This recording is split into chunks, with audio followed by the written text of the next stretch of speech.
Welcome back, everyone. I'm the Depressed Eeyore, and this is Langrisser Mobile. It's been a month, so of course there's going to be new summons, and some of them are ones I'll probably pick up. But before we do that, the exclusive equipment is for Tyrantal, which I'm not going to look at. And then there are 3 inscription talents that we'll take a look at. So one of them is for Rose and Seal. This one will increase intelligence by 10% and give increased crystal healing duration, which is actually pretty nice. Also, crystal healing can't be dispelled if it's been applied by Crystal Ward. So, pretty good and probably worth actually taking. In fact, I'll probably go ahead and take it now. Though I'm currently not using Rose and Seal in my box, but if I ever switch back to Tank Push, that is an option. Alright, Hero Test is another one. This one's not terrible. Increased attack power, which is always good. Whenever she triggers her act again, she doesn't lose buffs now, which is great, because that was one of her biggest issues whenever I was using Quick Step. And then the other thing is, if she ever gets a kill, her skill let's see, with an act, if she kills something with an active skill, it refreshes the cooldown. Which is kind of nice. Unfortunately, with how the meta is and with how many self-reses there are, unfortunately, this is not going to really move the needle for her, unfortunately. But at least they did something for her, I guess. Unfortunately, it was not enough. And then there was one for Polyol. This one was increased skill damage, I believe. Yeah, increased skill damage and...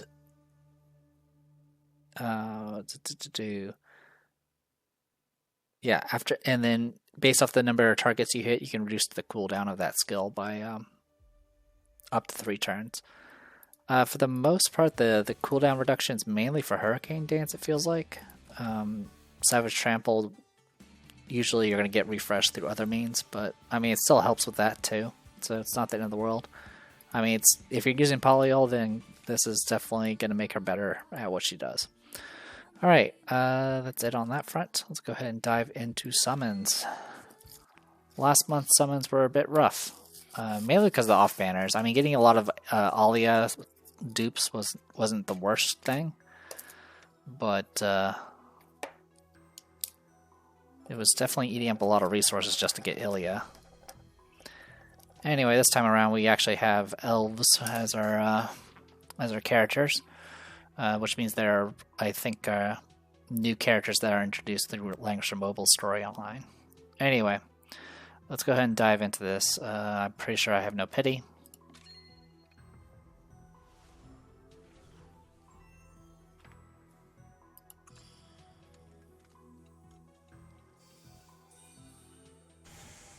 Oh, right off the bat, huh? This is like false sense of security again.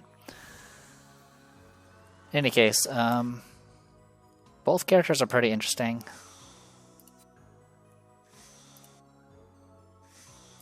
Let's see what we got.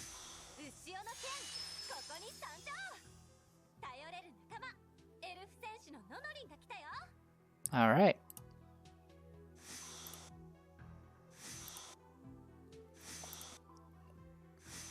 No off-banner, at least. Alright, so we got Nornorin, I guess is how you... Nornorin. Yeah, I guess how you pronounce it. Tidal Blade, a fairy girl possessing the power of the tides, dedicated to protecting the islands. So I believe she can be either infantry or aquatic. Obviously, you probably want her to be aquatic. And she has the ability to put out a lot of like water terrain and stuff like that, and she can kind of like surf around and push people around and push herself around. She has the ability to cover the entire map, or cross the entire map and attack immediately on round 1 for Apex. I haven't really been watching too many Chinese matches lately, at least not for the past several months. So I haven't really seen too much of her. I have seen the other characters, Zafreen, but yeah, this one I don't know too much about. I saw a brief video that was kind of giving a summary of what she can do, and it's pretty interesting. I'm not going to be using her for now, because I'm still sticking to just Peter Magic, but maybe if I pull the trigger and start bringing back physical attackers, I'll probably consider using her because she can cover the map. Anyway, right off the bat, we got one of them.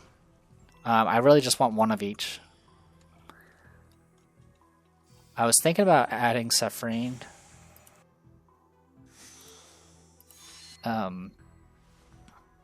Since she has the ability to put out special terrain and things like that, and she kind of can... she also has her own ways to kind of close the gap and spam a lot of AoEs. But reading up on her abilities some more, her special terrain is very, very limited on how well it can actually work. It does have the ability to prevent move-agains, or act-agains, I think.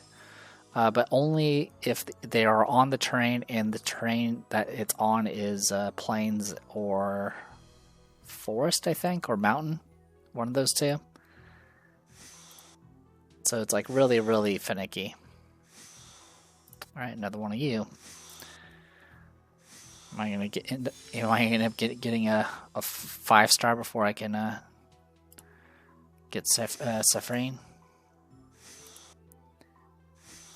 Also, sorry, I'm actually rather tired, because once again, I could not sleep. Alright, well, we got a 4-star Nonoran.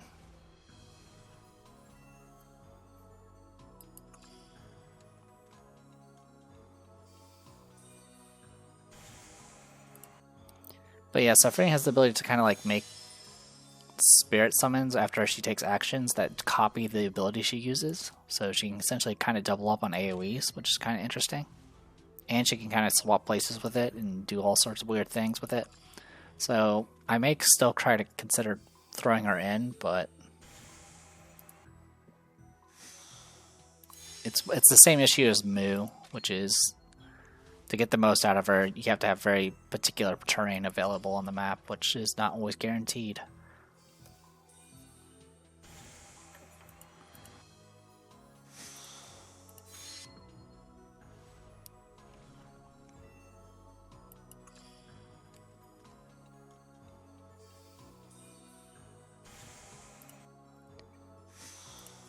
But for the most part, most people are just like, all right, well, these two characters aren't going to push the needle too much in Apex, and everyone's going to be saving for next month, which is going to be the Dragon Slayer, which is LLR Vargas. And he is going to change up the meta quite a bit. Or at the very least, people are going to ban him first. So I may just try to get used to fighting Anya in the future, because I don't really want to deal with Vargas.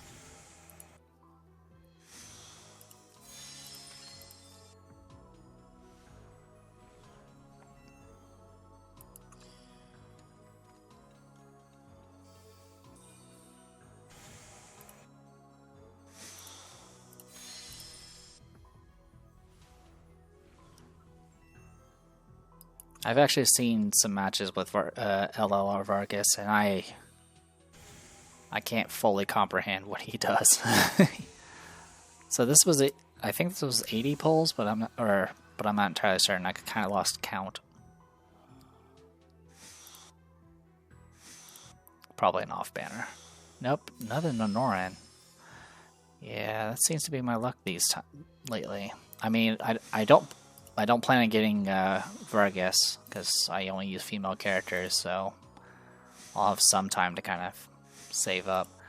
Oh, and then unfortunately the event this month is, I guess it feels like that roguelike one where you get random characters, but it's like now like more like vampire theme or something like that. Honestly, I took a look at it and I was not very interested. Which is kind of setting me back, because it means I have been participating in less events. Because there's just a number of events I do not like playing. But there's also like a lot of like... I've done all the main story, of course. But I haven't done all of the side content stuff. Like they added new time rifts. And then there's other things that are like time rifts, but not time rifts. Those I have yet to actually do. And those actually probably have some more gems in them as well.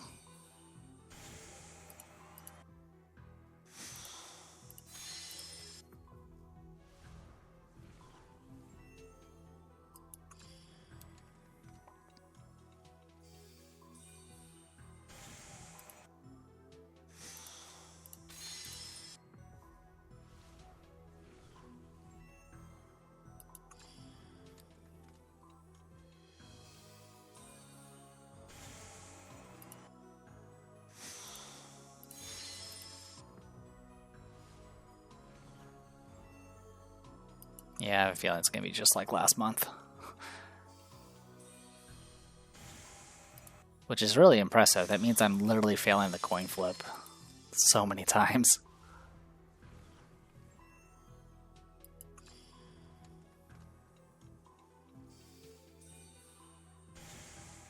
Alright, I think that was 70.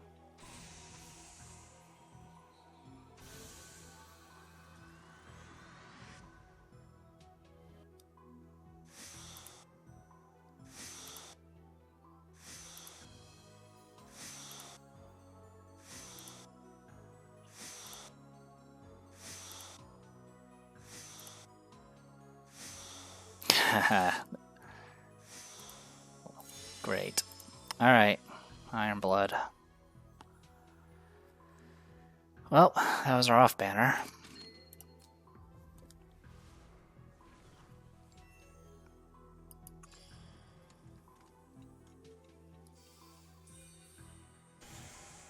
I mean, out of anyone to get dupes of, Nonoran is probably preferable since she could probably actually function in most maps.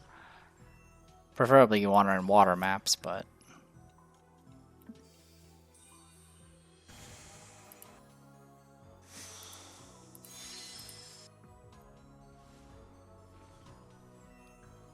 I would say the water train will be useful, but most characters are all-terrain or flying now.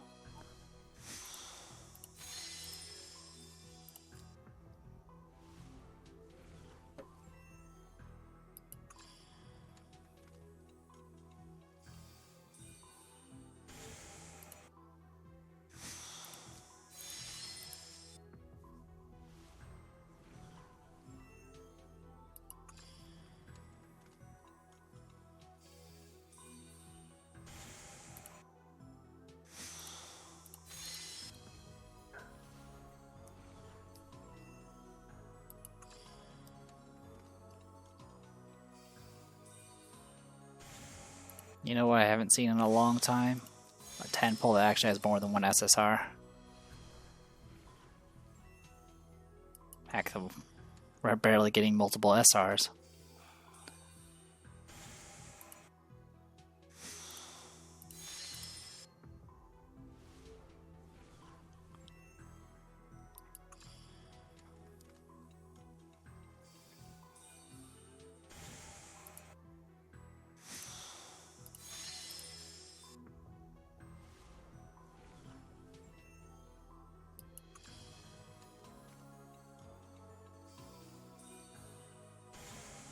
Alright, we're at Petty.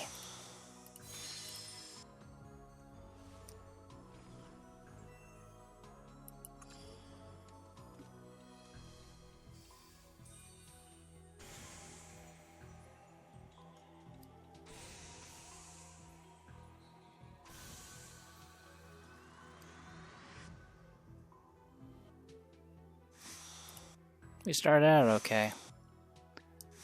Now not so much.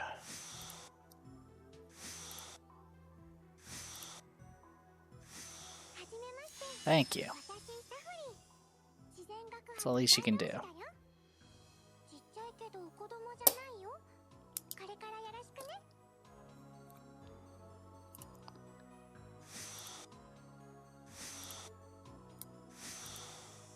Alright, Suffering, chance for a new life, the only newborn of the era, a chance to reverse fate. So our total summons were 380, and we got 5 SSRs. So we were not at a good rate. We started good, and then we got progressively worse. Yeah, with 5 SSRs, we should have had 250 summons on average. Alright, well, we got both characters, so that's the good news. So I'll be able to save up through the next month. I'll go ahead and put a break here, and when we come back, we'll do all the builds and stuff. Alright, we're back. One thing I didn't realize is there were updates on troop training, so I want to go ahead and talk about those. We got the Tide Collar. plus 30% to all stats. Can trigger the following: Aquatic Soldier Technologies, which is Preemptive Strike, Air Sea Advantage, Aquatic Training, and Water Elf Warding, and they get plus 20% defense, and after battle, there's a 100% chance to treat the terrain the enemy is on as water for 1 turn. Alright, so I'm a little curious about these effects. What was it? Aquatics, it's a Preemptive Strike, Air Sea Advantage, Aquatic Training, and Water Elf Warding. I don't know what all those are.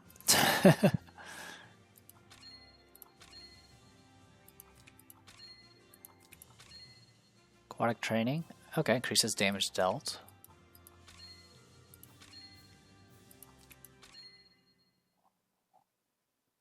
Whenever they are attacked in water. There's probably something else, but I don't remember what it was. So yeah, that's kind of interesting. Alright, let's see. Cavalry, no. Oh yeah, we do have new cavalry. Our new cavalry is the Fang Subjugator. You have to get bone dinos updated to upgraded to get this. All stats 30%, attack defense 25%, and then they take 30% damage when initiating battle, and recover 30% of their HP before battle. So, useful for striking. I don't really know how well they compare, and who could even use this. A smattering of characters. Alright, and then...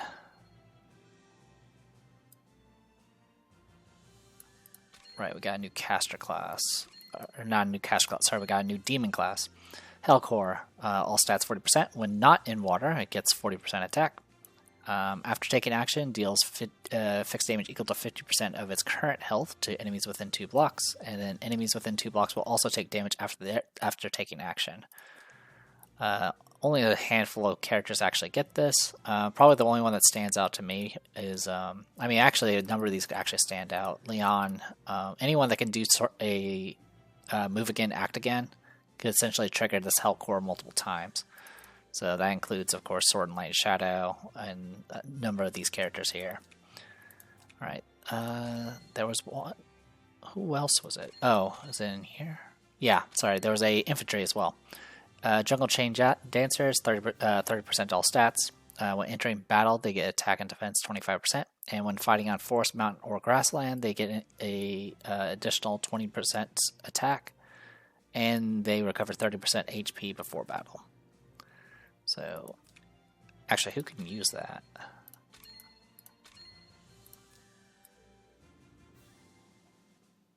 No one I would use. No one I would use. All right, that's fine. All right.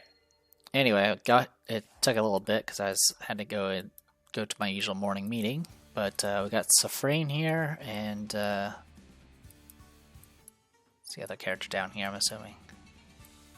Yep, down here. And Nonora in here. Alright, we'll start with Nonora. She's 4 stars right now. She gets an increased damage, and after taking action, if she's in water, she will recover 1.5 times attack to her HP. And this will actually give her a shield if it heals above her max HP. Up to 25% of her max HP. After taking action, she can choose any position within 5 blocks to cast Wave Call, and it pushes enemies and casters within the farthest 3 blocks away in 3 straight lines by 2 blocks, and applies the High Tide special effect to the blocks hit for 2 turns. When this unit and enemies are on high tide terrain, the current terrain is regarded as water. If this skill successfully triggers displacement, any buffs on the caster do not lose their turn count and can attack again but cannot move. And it has a 3-turn cooldown. So yeah, she can essentially just push people around, which is pretty neat. As for her skills, she has a mixture of ranged melee attacks.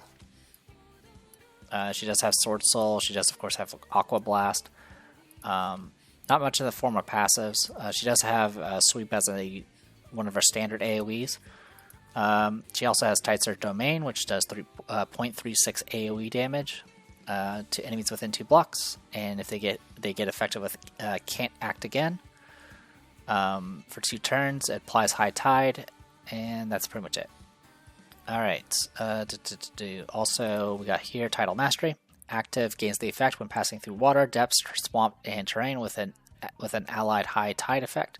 Gain a chance to mitigate 2 blocks of movement. 2 blocks of mobility reduction for 2 turns. Can move an initial 2 blocks and attack again. After using this, you cannot do Wave Call, so you can't stack them both. So yeah, this is why she's kind of niche in Apex, because a lot of her act-agains revolve around, or a lot of her mobility comes from water, depths, and swamp, even when she's using high tide effect. But yeah, that's pretty much the gist of that. Soldier, she's kind of got a mix of everything. Well, actually, she's got a lot of infantry and aquatic. She does have access to Tie Collar. I don't know if it's better. I honestly don't know. So the benefit of Tie Collar is the fact that it gets both infantry and, of course, some of the aquatic stuff, but I don't know if it's worth it. So I'm just going to stick with Island Ambassador. Also, something to note about her class, she can either be infantry or she can be aquatic. And yeah, that's pretty much it on that. And okay, equipment-wise, I went with Scarlet Reaper, Last Rites, Shadow of the Night Owl, and Spirit Boots, just to maximize her mobility and give her a bunch of AoE. And yeah, we'll go ahead and dive into Awakens. Alright, trials endured along the way form the cornerstone of awakening. With a heart full of fearless will, the fairy maiden marches onward. Alright.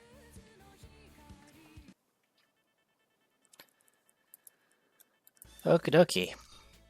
Just gonna dive into this. I am right now nothing but AoE, but we'll make it work. So yeah, I can do essentially what this is here. This will push this person right next to me. And then I can fight.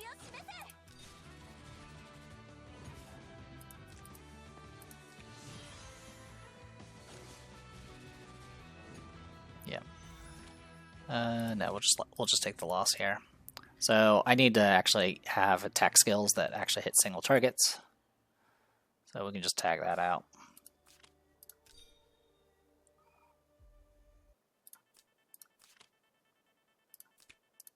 I guess the benefit of using Tie Collar is the fact they're melee. So you know what, we'll switch to Tie Collar. That was the other issue, is my infantry troops were... Well, part of it was also because I didn't put any water terrain nearby me, which was actually the biggest issue. So yeah, actually we'll switch it back. And then we can tag you off for Sword Soul.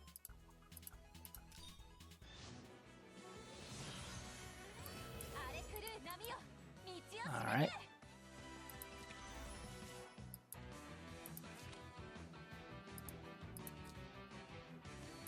Oh, that won't work.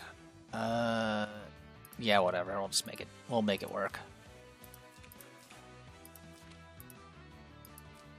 There we go. That'll work.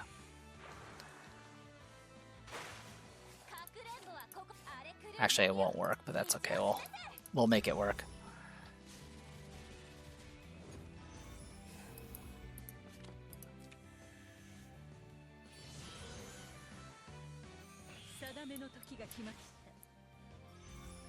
By train.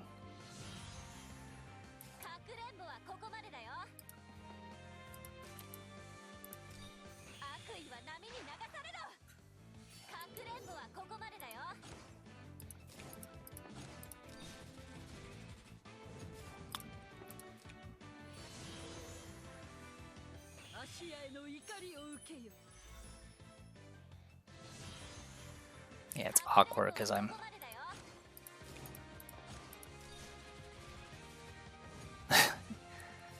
Yeah, I needed to bring literally anything else. Alright, well, we can still make this work.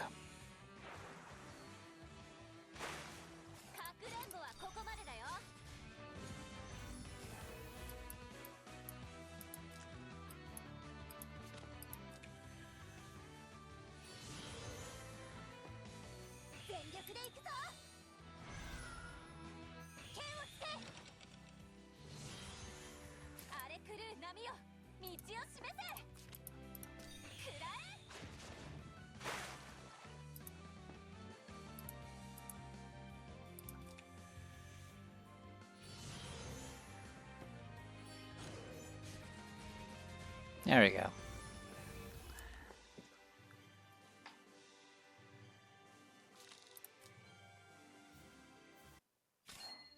Alright, got our skill point. Alright, conquer the dark shadow in your heart and protect the peace of the islands. The Tide Rider's force is unstoppable, and the entire archipelago it will cheer her on. Alright, let's just go all in on this. Go back to AoEs. Thank you.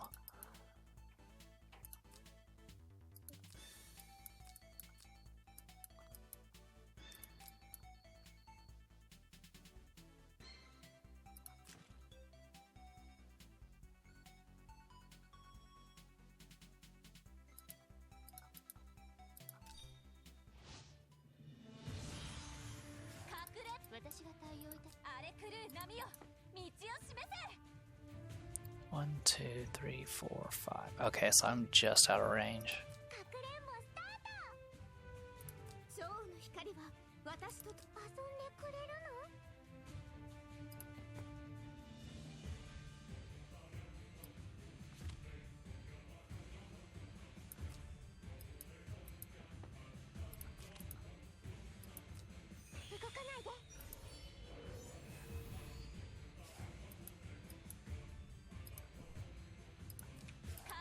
Got a little preview of Safrine.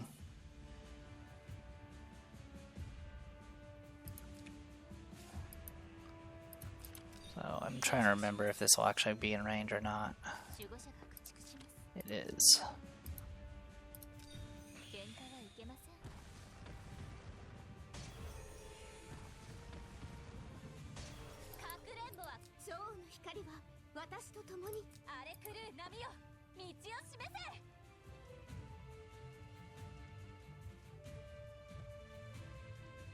So I can go all the way out to there, but that's not going to be good enough.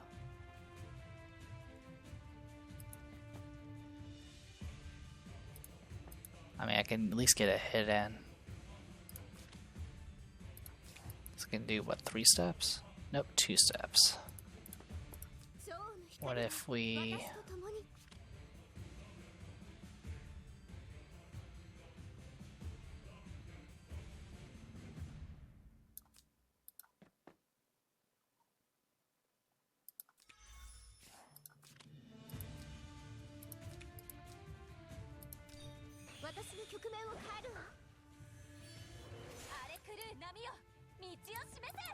Alright.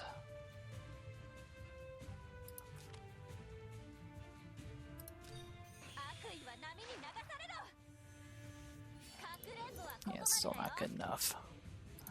Alright, we're just gonna do this then. At least kill one of them.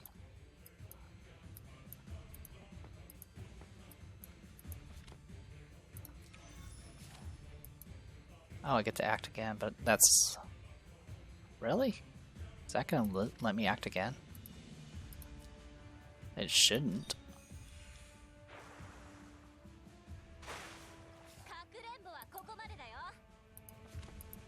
So even though my movement stopped, I can move because my own terrain is fixing this. But that's good.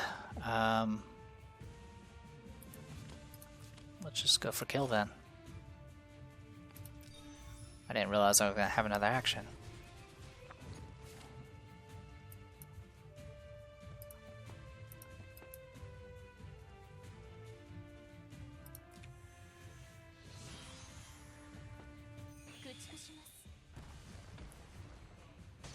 Thankfully, AI is not smart enough to use Aurelia correctly, so at least good on that front. Alright.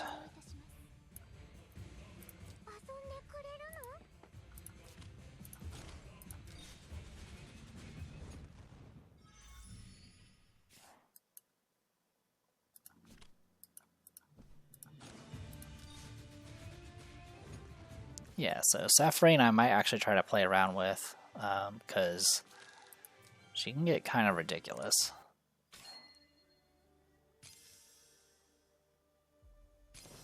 Alright, we get Tie Cleaver.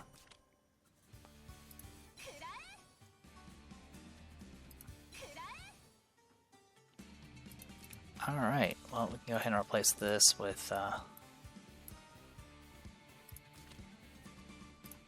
this. Alright, passive. When battling enemies in water, ignore 20% of the enemy's defense and nullify armor skills, excluding max HP, for 2 turns after dealing damage. When the target is a non-player hero, does something else. As an active effect, you can do 1.6 times damage. Before battle, gains command. All stats excluding HP of enemy units in water within 3 blocks are reduced by 10%, and they attack second in battle. Last 2 turns can't be dispelled. Also deals 0.1 AoE damage to all enemies within 1 ring. When in water, this effect's damage and span are double, so it'll be a 2-ring span. Alright. There you go, single target ability. Alright, so with all that, so yeah, you might actually probably want to do Tie Color just so you don't have to rely so much on water to actually be able to fight in melee. So we'll stick with that for now and just see how it goes. Alright, it shouldn't affect her mobility. Yeah, she only has 3 to begin with. Okay. So we got that going for us, and now let's talk about Saffrine.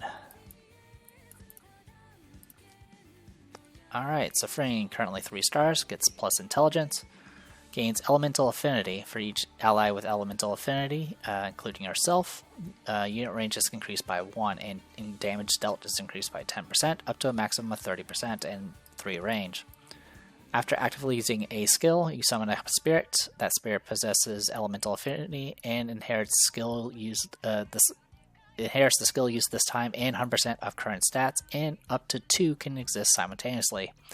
If no damage was dealt after taking action, can actively retrieve one of the spirits and remove the cooldown of the skill it inherited. After retrieve, any buffs on the caster do not lose their turn and can act again. And there's a bunch of cooldowns and stuff. So yeah. As you saw from the fights, she can essentially double up on pretty much anything. And even if you use it on a support skill, all of her little spirits have the same elemental affinity stuff, so they get expanded range, and they have her stats. So it can be pretty. She can essentially double tap with AoE just right off the bat. And there's a bunch of other cheeky things she can do. She does have access to mass attack, which is actually very useful. She does have access to a lot of the basic elemental AoEs. Does have access to lightning chain, mass resist, and then for exclusives, she's got Mystic Aura. After using an active skill, you can swap positions with an allied unit possessing elemental affinity. So she can just swap. So what she can do is she can do her thing and then swap with the with one of her summons. Active effect, she can get grants an allied unit possessing elemental affinity a shield, so she can shield herself. Can block damage equal to 3 times caster's int. Last 2 turns cannot be dispelled. And then her other is attacks a single enemy for 1.4 times damage. For each ally with elemental affinity, you ignore 10% of the enemy's magic defense up to 30%. After battle, you gain a shield that can block up to 3 times int. Lasts for 2 turns. Cannot be dispelled when equipped with soldiers. The soldiers will also attack. This skill is not affected by melee damage reduction, which is an odd thing to say because all of her troops are. Actually, no, sorry. There's a few troops that are actually melee. Who would have thought? Anyway, equipment-wise, I went with Miracle Staff, Ritual Confusion, 10-use headdress, and a Holy Ring. Wiccan, may the candle of the 3 towers light your path, and may the hope of new life bring redemption to the tribe.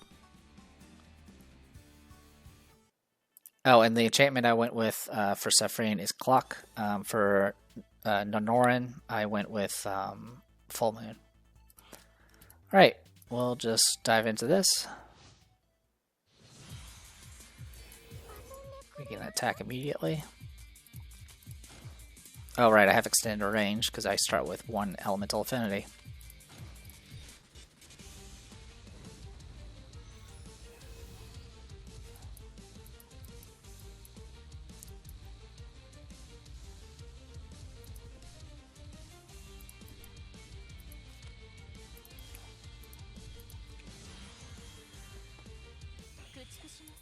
Wasn't expecting you to go that way, but that's okay. Okay, she went cooldown reduction, we're fine.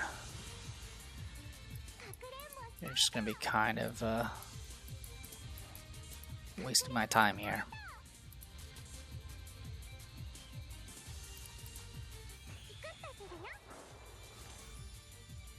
I don't need to tell. Actually, yeah, go ahead and swap.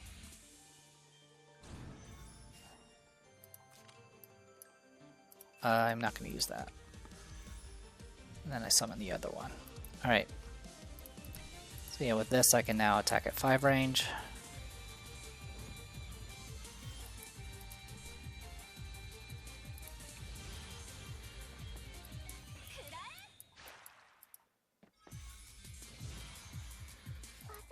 Oh, I didn't realize this thing actually stays alive. That's crazy.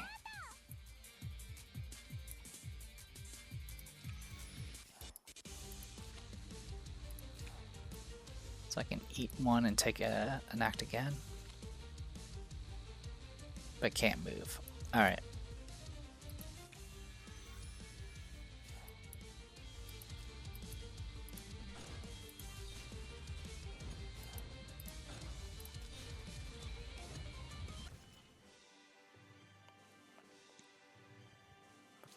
Yeah, her only disadvantage is she only has 3 movement.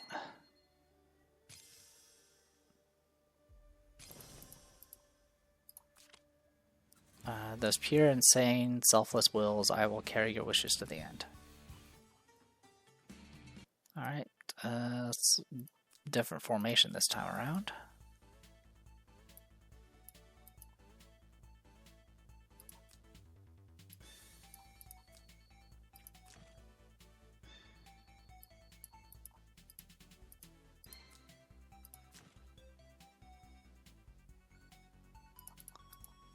Alright.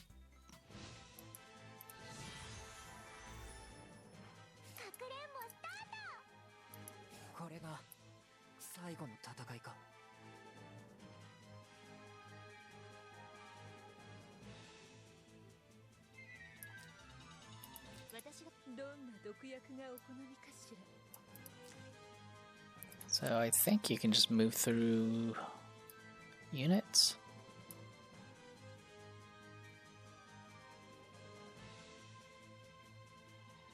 Ignores extraction from enemy units when moving and does not consume it. Okay.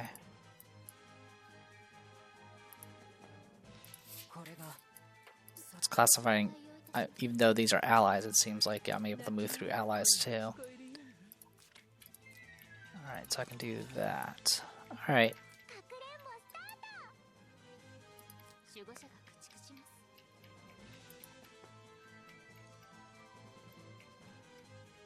Alright, we're just gonna buff and go in.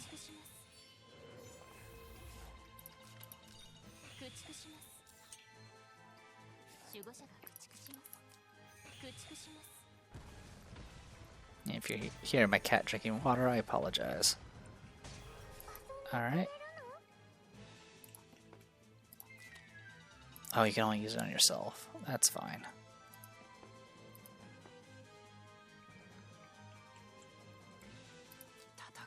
Alright. So I can hit 2 of you.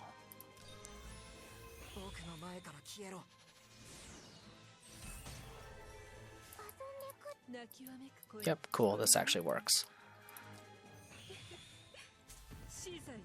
Alright, kill 2.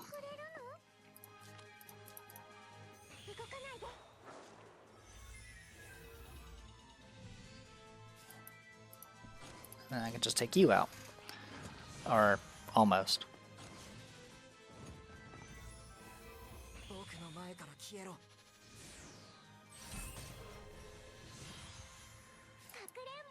Alright, thanks to the extended range. I'll give can just go to town here. I'm not going to swap.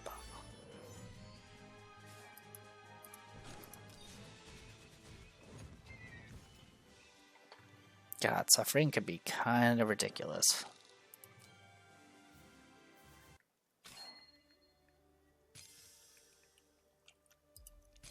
Alright.